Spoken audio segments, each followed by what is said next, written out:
Hello, everyone, and welcome back for another episode of the Outdoor Adventure Series podcast. The Outdoor Adventure Series celebrates individuals and families, businesses, and organizations that seek out and promote the exploration, stewardship, conservation, access, and enjoyment of the great outdoors. Our guest today is Heath Seiner. Heath is an outdoor enthusiast, upland bird hunter, and co-founder of Hunt Redi. Now, Hunt Redi's gear is sourced and handcrafted in the U.S., and we're excited to learn more about it, who's using his gear. And Keith, it's a pleasure to have you on the Outdoor Adventure Series podcast. Thank you. Thank you, Howard. I really do appreciate the opportunity. I always enjoy talking about a passion, and this is certainly one of them. So thank you for the opportunity. Fantastic. And for our listeners, I met Heath actually via another guest of ours. If you'll recall, earlier in the year, we interviewed Edgar Castillo, and Edgar is a passionate, much like Heath, upland bird hunter. And it's through that conversation, I came across some postings and I thought, well, Heath would be a great guest. So Heath, again, thank you. And for our listeners, one thing I've noticed is that upland bird hunters are extremely passionate.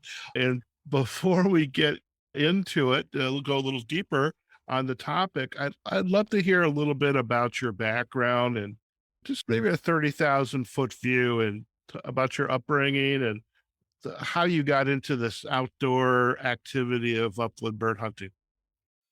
Sure. So my background is probably a little bit unique by today's standards. As a kid growing up, it was just what I knew. But believe it or not, my great grandmom was the first one to pack me out into the woods, and we checked her trap line, and she was an avid hunter, trapper, provider for the family. We grew up on a small farm in Southwest Missouri, and I literally grew up doing that with her, and then preparing that for the family dinner. So for me, that's literally how I grew up, was hunting and eating what we caught. So from there, it was just a natural progression. Went hunting with my grandpa, my dad, and then that progressed to by myself and friends, and that's actually Jared Stewart, who's my business partner in Hunt Redi, and we connected actually in elementary school through similar interests of hunting in the outdoors, and we've been really just best buds ever since. And so that kind of segued into a lot of outdoor adventures, and we do a lot of things from hiking, climbing, waterfowl, big game. Certainly upland is an extreme passion. I'll just say it that way, as you noted earlier, with uplanders. But yeah, that's kind of where I came from and how I grew up, and I was just raised in it, to be honest. So I love to circle back and just unpack a couple things. Is Sure. You actually went on your first outings with your great grandmother. Yes, sir. Okay. And what was she trapping? Mainly small game. So cottontail, squirrel, things of that nature. Okay. And then she also loved frog legs. So we did a lot of frog gigging too. Right. And it was one of those things that she was still out there doing that when I was a kid. And so as her health declined, she would take me and then have me do more of it for her. And then as her health really declined, she would just send me out on my own. Okay. And have me bring stuff back. And then she was the one that taught me how to dress anything from a rabbit to a squirrel to frog legs to quail to even wild turkey and deer eventually. And so, yeah, it's interesting. Her name was Anna Elizabeth. Elizabeth. Okay. And this is probably a topic for another day, but my youngest daughter, her name is Anna Elizabeth. Oh, and great. She has definitely taken that mantle up. She has her own little bird dog that she's saved up for and trained, and she goes hunting with me and stuff like that. So it's pretty there's a certain emotional aspect for me now, when we go hunt and at the tailgate at the end of the day, we're cleaning pheasants or quail or something of that nature. And I can literally remember my grandma telling me, now do it this way, do it that way, while I'm telling my daughter, and it's pretty remarkable. That's amazing. That's So amazing. yeah, that's a little bit of that background. Okay. So I should share, and I usually share this later on in an episode, that I am an opportunistic podcaster. So I'm going to give you my ask right now, Heath. If you happen to have some photograph of your great grandma or you and your great grandma out there doing something, I would love a scan of that to put in our show notes. Sure, I'm sure I can dig something up. Yeah, Okay. And even if your daughter is happy with that, maybe a picture of you two together, because I think sure. that's what makes the Outdoor Adventure Series so special. Is it's not only the passion and the enthusiasm for being outdoors, but it's also what I have found is the family. Is this is a great way for kids to be raised up and learn to be comfortable in the great outdoors. And so I love that. Now, of all the, by the way, I should also add my mom would have loved your great grandma because my mom loved frog legs. I have never put a frog leg in my mouth to this day. And I would love to. I was telling Edgar when I did his episode, I was curious what you guys did with all the pheasants you were catching.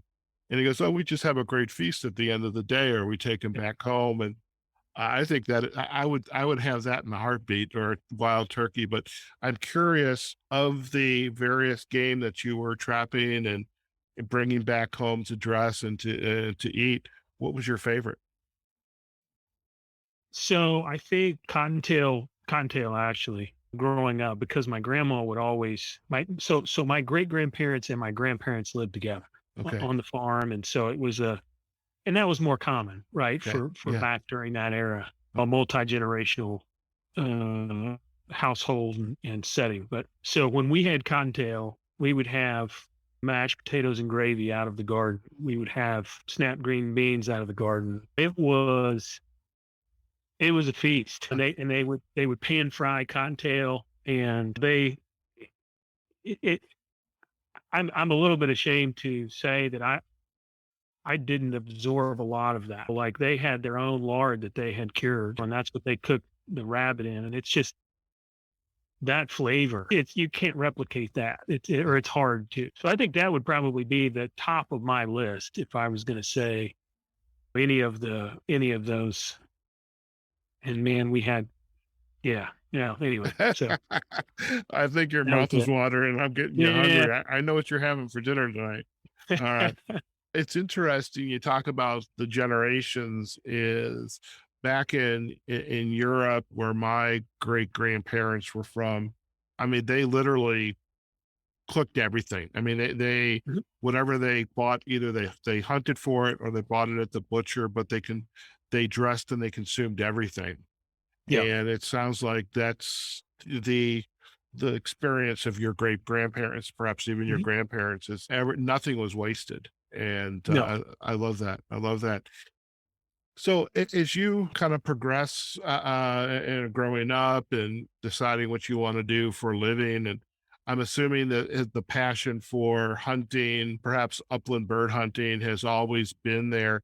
When did it really start to become an idea with Jared, that you know I think we need to do something with this. How Sure. can we make a living at this? Or why should we even be trying to start a business and making a living? How did that start? Yeah. So probably a little bit of background too. Jared and I both we went through high school, college, all of that. We both got careers in the technology sector and spend a lot of time in offices and behind desks and all of those things. It's Oh yeah. so our escape has always been the outdoors. I mean, it's just from the time we were kids, get off the school bus and we were outside until we got called in for dinner or whatever. And it's just who we are. And so for us, like I said, I think earlier, we spend a lot of time camping climbing, kayaking, and the different types of hunting, from waterfowl to big game, and it's probably been, geez, probably 10 years ago now, where we just started complaining really about the lack of innovative gear. And when I say innovative gear, I'm specifically meaning lightweight materials that are durable, that are protection against the weather, but breathable, like the the North Faces of the world from a climbing perspective. They were innovators. They brought things, they brought materials and things to the market that the market had never seen before. You've got companies like Sitka and Kuyu and those companies in the big game space, and they're constantly innovating, trying to find that next blend of wool that is a little bit warmer and dries a little faster. And some of that's certainly marketing, right? And I Mhm. it's not lost on me, but have you, if you, I saw a blog post a while back actually where a couple of buddies decided that they were going to go back in time into the early 1900s, and they were going to get all gear from then and go on a big game hunting trip. And they were exhausted. They about froze to death. It certainly could be done, right? And men and women did that a lot back then. However, it was an art. It was different mindset. You had to plan and think differently. And they had the mindset of today and just took out. And so from an upland hunting perspective, the bottom line was we just felt like we were a community that was forgotten. And in fairness, we're a smaller niche community that's not as economically interesting, I'll put it that way, probably, right, to your big game, waterfowl, those types of markets and verticals. And that's not lost on me either. I get that and understand it. However, as passionate upland hunters, the more that we did all of those other things I just mentioned and tried to upland hunt, it was like we were going back in time every time we went into the upland. So the more we complain and the more we push, we get 4 or 5 guys together and throughout the period of a week or a trip or whatever, and you hear things, and it's probably been 6 or 8 years ago now. I thought, I wonder, huh. And then the aha moment, I think is what you referred to, was I was hunting with my cousin, and I think Jared was there too, and we crossed a barbed wire fence, and when he crossed the fence, his shell pouch that was holding all of his shotgun shells got caught on the barbed wire, ripped the bottom open, and all the shells just go spewing out on the ground. And he's like, okay. So we pick it all up, and as we're going, he was like, well, I'm gonna have to, and I got to go find somebody to sew this thing up, patch it up, or I just got to go. I mean, essentially, he was shot. Like it was either he's gonna have to find somebody to patch it up, or he was just gonna go get a new vest. He was Right. like, well, maybe I guess I'll just have to pick a new vest up while we're in town. And the aha moment for me was, man, I wonder if you could build a vest that allowed you to swap pockets. So if that happened, well, I've got another pocket that I can put on it and replace that pocket I just tore, whatever. And as I remember walking the rest of the day while we were quail hunting, and I thought, who, I wonder who, who does that well? Who has configurable gear that has a technology, if you will, that would apply to what we're doing? And it hit me. I was like, the military does. Ah, Like all those guys that are wearing those bulletproof vests, right. you look at pictures, none of them have their pockets and pouches and their pliers and their pistols and none of that is arranged the same way on them. Right. Wow. Well, that's super interesting. And so I got to digging on that, and the Molly system, it's spelled MOLLE, is what they use primarily. Right. And the military has invested who knows how Right. much in that platform and that technology. And I thought, well, if that's a technology that holds up to what those guys are doing, surely it would hold up to what the vast majority of upland hunters are doing, right? And Right. so now, having said that, I'm from the software space. I have no idea what a cut and sew shop is at this point. Right? And so I started when I would be on business trips, sitting in the airport or waiting on the plane or at nights when my wife would fall asleep or whatever with the TV on, I would literally start to Google. I mean, I just Googled like Right. cut and sew shops. How do you manufacture gear? How do you sew? Like what kind of material do you use? Like I mean, I went from ground zero, Okay. literally. And and then I also started to just research companies that I thought had done well and were innovators. Like how did how did how did North Face start? I Right. mean, they had to start somewhere. How did Kuiu, which is a big game, it's spelled Kuiu. How did they get started? And I started listening to podcasts from some of their founders, and I started just, I mean, just a sponge as much as I could. And this transpired over a year, and I had notes, and I would just follow up here, look into this, and started asking people while we were hunting, hey, what do you like in a vest? Like, what kind of vest do you like? What do you not like? Right. And and if you talk to 10 people, you'll get 10 different answers. Sure. I thought, okay, well, that validates a little bit my thinking of being able to swap things in or out. Because if somebody likes Velcro pockets, the other person doesn't. Well, in theory, I could provide both, but have the Mhm. same platform. Right. Right. So I just started thinking through all of that. And then, believe it or not, I started just cold calling some of these people that many of them I did not get any kind of response from. But and this individual that asked me at the time, please don't reveal the name or the company, but I've been in your seat and someone helped me and I feel obligated to pay that forward as long as you keep my name and the company I work for confidential. Wow, that's fantastic. And basically sent me here's the 5 steps you need to do. Here are the things you need to pay attention to. Here are the things that you need to look out for. Here are the things that, and if you can get through that list, get a hold of me later. And so I was like, okay, like what do I got to lose? Right. Right. Um, my dad told me a long time ago, and I'll never forget this piece of advice. He said, son, if something is worth doing, now there's some wisdom in that. If Right. it's worth doing, right? You need to know, is it worth doing or not? Right. Right. So it took me a while to figure that part out, by the way. He just said, son, if something is worth doing, someone will do it. And it might as well be you. And Good advice. I've always thought, well, and at the time I remember saying, well, what do you mean, Dad? And he was like, well, son, it's doing things in life.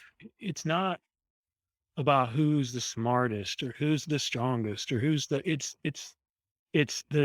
it's your passion and your desire to just keep stepping.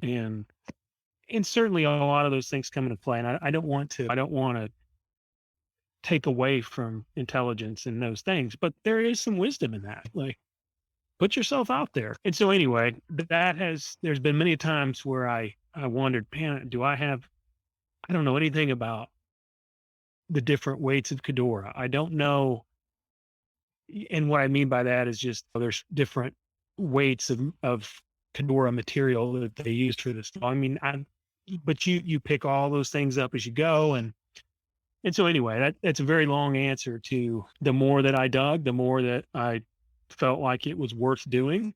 Mhm. And if it's worth doing, then someone's going to probably do it. It might as well be you. There you So go. There you go. And I love, by the way, you've not only answered our aha moment segment, but you've also answered our insight to go segment. So, Heath, thank you for that. Get that one out of the way. and we can circle back to all that. All But right, all right. So I'm curious now. As I'm looking at the products, I mean, they're very specific products built around the. You've got the vest system, the Mhm. harness, where the pockets and the pouches all are connected to. So you've got the framework and you've got this built-in flexibility based on everybody's unique needs. What has been the comments or feedback to you for what you have been producing? I mean, what are folks saying about it? Yeah. So, so as part of those steps that I was provided, we had to find someone that was, we either had to learn, excuse me, we had to either learn how to cut, sew, manufacture ourselves, or we had to find someone that we could partner with, Sure. right? Or some combination thereof. The reality is we both have careers, we both have families, we both, Right. and we like to go hunt and do things in the outdoors. Yeah. By the way, Heath, before we go on, I have to share with you because I did an episode of last week, and my guest said my hobby doesn't need another hobby. So I get why I don't want to be the guy sewing, cutting and sewing. So Right. I'm sorry. I just had to No, share that.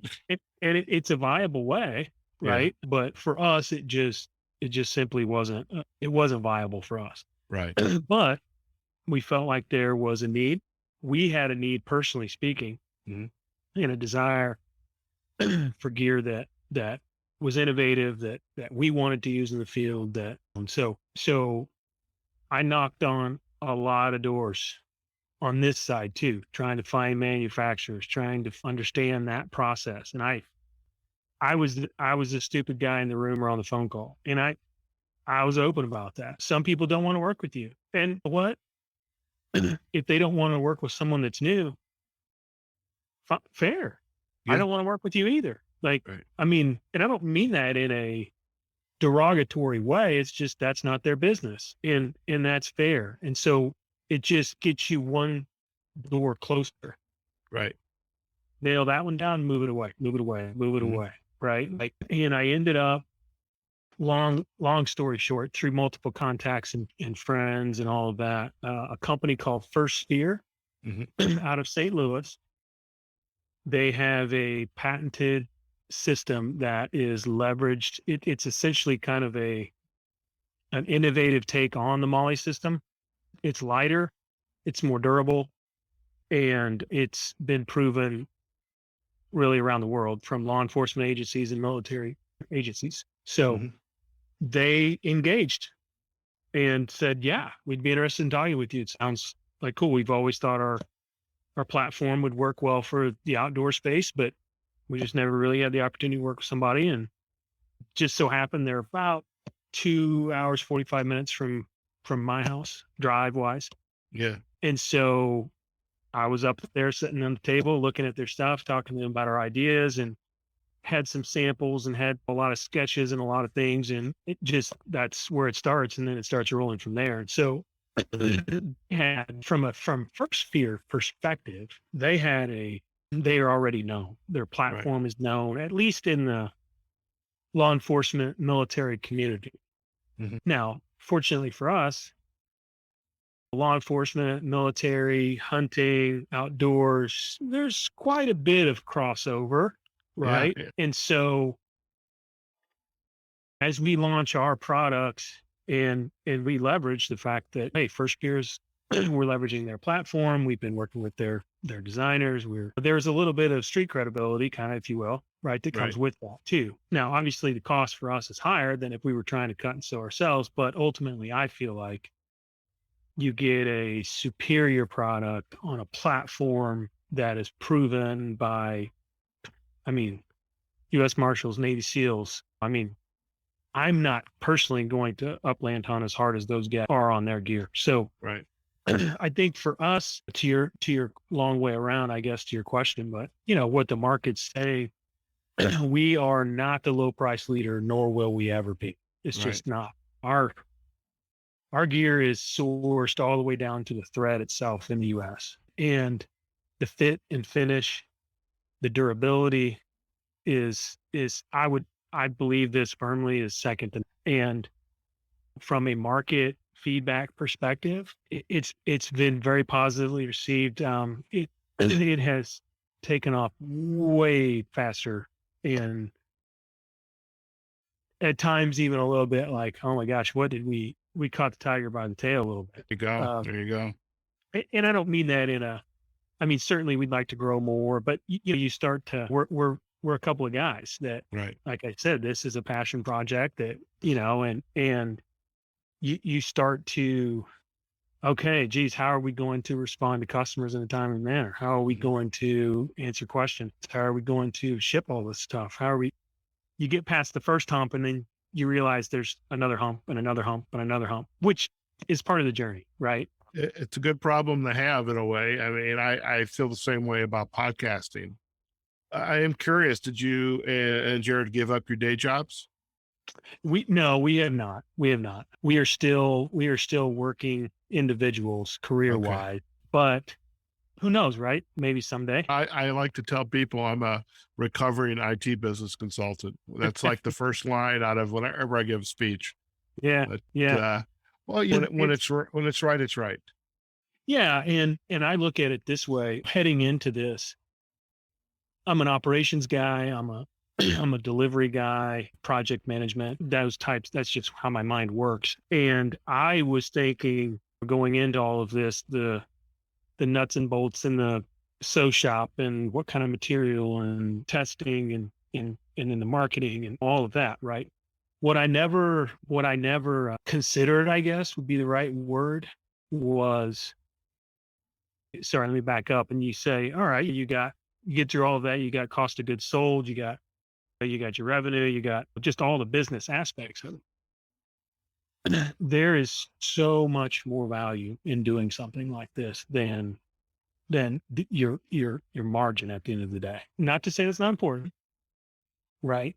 I mean, that's why you have a business ultimately. Right. However, the number of people that we've met, the Yeah. relationships that we have, I'm I'm sitting on a podcast with you, sir, and how does that happen? It's Right. just, well, and we reconnected through Hunt Redi, and then and we've been invited on some amazing hunts, and we've got to hunt with some amazing people. I've learned so much from when you go to the field with someone, you should be able to take something away. Now, it may be something you don't want to do, but you should be able to take something away from them, like how they handle their dog, a little tidbit on gun safety, how to read a field, how to play the wind right, like just something. Yeah, Um, well, at the ma- same time, Heath, you're giving things back to them based on your experience sure, and what you're learning, even as you develop the products. Okay. right, right, and then we get feedback from a market, and Yeah. we've had some amazing partnership opportunities and to generate some content to help inspire folks to consider upland hunting to, and so I think for me, whether I ultimately quit my day job or not, Mhm. the benefit has already far outweighed what I imagined, right, or anticipated that it would. In all of those, I mean, I call them fringe benefits, but I mean that's really the, it has been very rewarding, the people aspect of it, and there's that emotional thing for me. My grandma didn't take me into the woods to try and make a little money. It Right. was it was something that, it was the way of life. It was, and so there's always that for me, and being able to do things with my daughter. And it's funny too, this whole uh, starting something like this and pursuing something. Yeah. So I think for me, one of the things that I think I fell victim to starting this was just the anticipation of things were just the door was gonna open, and heaven was gonna open, and all those things, and you expect some challenges and you expect all those things, right? What I don't think, I definitely, and I don't think a lot of people consider, is the sacrifice. There's a lot of late nights. There's there's pulling out of your home equity or second mortgage to buy inventory. There's all of those things that happen. And there's some points where you're like, okay, this is getting real. Like, and I guess I just don't want it to come across as, we get to go on some cool hunts and we get to do all these things, because there's a point to where you have to commit. Right. on an endeavor like this, on a journey. And like I said, those humps are there, and you got to figure those things out and work through them.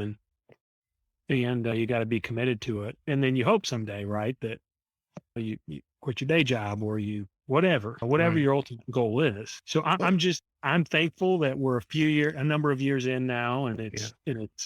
it's been successful. It's doing all those things, Mhm. and where the end path leads, I don't know, but Yeah. I'm enjoying the ride. Well, So that's good. It's also an opportunity. You are a IT professional, your partner's an IT professional. You had this idea, it had been brewing, and you decide something, I think we can do a better job. You had the perseverance to spend those times on Google and making phone calls, hoping people are going to respond. By the way, I do want to ask you, did you talk to that guy who gave you those, if you can answer these questions? I want to hear about that. But yeah. the fact is, now on this journey, you have an opportunity to coach and mentor other entrepreneurs that are Mhm. just like you. Because some people are going to look, they're going to be a little bit envious, and they're going to be in some ways afraid. It's like the whole Teddy Roosevelt speech about stepping into the arena. Some Mhm. people stay outside the arena. You've stepped in, you Sure. got bloody, dirty, and bruised, but now you've got something viable. You're providing something to people that they want, and they're coming back to you because they recognize the value, and they're helping to share that message because of the value. And there's a lot of young entrepreneur students out there who are at community colleges, universities that would love to hear that message. So I think you probably have a more speaking opportunities ahead of you, I think. Well, I appreciate that, but I don't know. It's just it's funny you say that about Roosevelt, because I have read that, and I have a similar experience. It does. There is a point where it gets real, as I mentioned earlier, and you start thinking about, okay, home equity, or savings, or I mean, because it does take capital, or at least for our venture, it certainly did. And my wife kind of asked me. She said, "So what do you think?" And I remember I got a little emotional about it, because I basically, she was like, "What do you think?" And I said, "Well, here's what I think. I don't want to be an old man someday and look back and say, I wish I would have.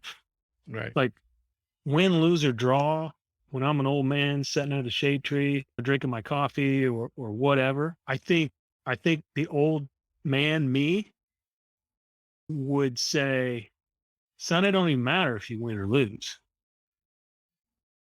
Give it a shot. You'll never Mhm. know." And so she just looked at me and said, "Well, I'm win, lose, or draw. I'm in." That's And great. so Yeah, I love it. And by the way, that's another good insight to go, because you've leaned in there. So I love yeah, it. you have Uh, to. yeah, yeah, definitely. So I'm curious, when you went back to this gentleman worked for this company, gave you, okay, here's the answers to the questions. What was the result of that conversation? Getting back to him. So I followed up with him, and I I sent him an email, and I copied all of his questions, and I put all my answers in, and I said, by the way, here's our website, go check it out. And he responded and said, believe it or not, I've been following you. I've been following the journey. The vast majority of folks don't make it that far. It's just, and I think, again, I certainly don't want to come across as having had figured everything out. I've been blessed in the fact that I had a little bit to play with in terms of equity to get started. Some doors have to open. Sure. They do. Now, the more doors you knock on, the bigger the chance is one's going to open, right? You have Right. to. So I certainly feel blessed and fortunate in the opportunity. It helps a lot if you have a support network, Sure. somebody that you feel like is in your corner. Mhm. And then it helps to have a pretty solid mentor or two that can give you this is hard, but an unbiased, or an opinion that isn't emotionally laced or charged, to kind of give you that perspective along the way. Sure. A colleague of mine calls that being truthful and kind. Yeah, You want a mentor that's 100%. truthful and kind. I love it. 100%. I love it. Now, Heath, before we head out today, any other thoughts on where Hunt Redi's going? Are you just happy in the moment and continuing to serve your clients, your customers, and then growing as you see fit? And obviously, you've got partners in your corner, your wife and daughter, no Yeah. doubt. Being in the future, kind of a shiny object for you. Maybe that's not the Yeah. good thing. Usually, shiny objects are not good things. Uh, Yeah. but No, yeah, certainly. I mean, like I said, we are always, but now that you kind of get a lot of that, how do you do this out of the way? You can right, start to think about, oh, man, this is kind of a pain. Like we need to think about what can we come up with for this problem? right, And really, honestly, it's about things that we find annoying. I yeah. mean, if I'm being honest, it's By the way, I totally empathize with that because even in this podcast right now, I'm having a great conversation with you, and I'm thinking about, okay, now I've got to edit this thing, all right? yeah, And I can do it. Do I want to do it? No, I'd rather be having my next interview.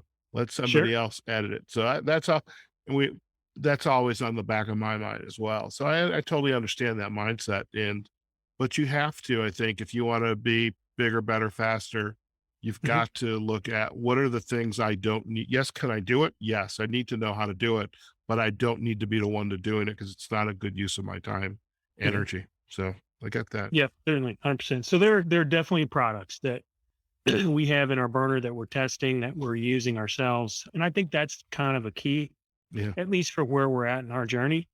Is yeah, no, I've used it. Like this is designed this way because I hate this and I wanted it this way, and people can relate.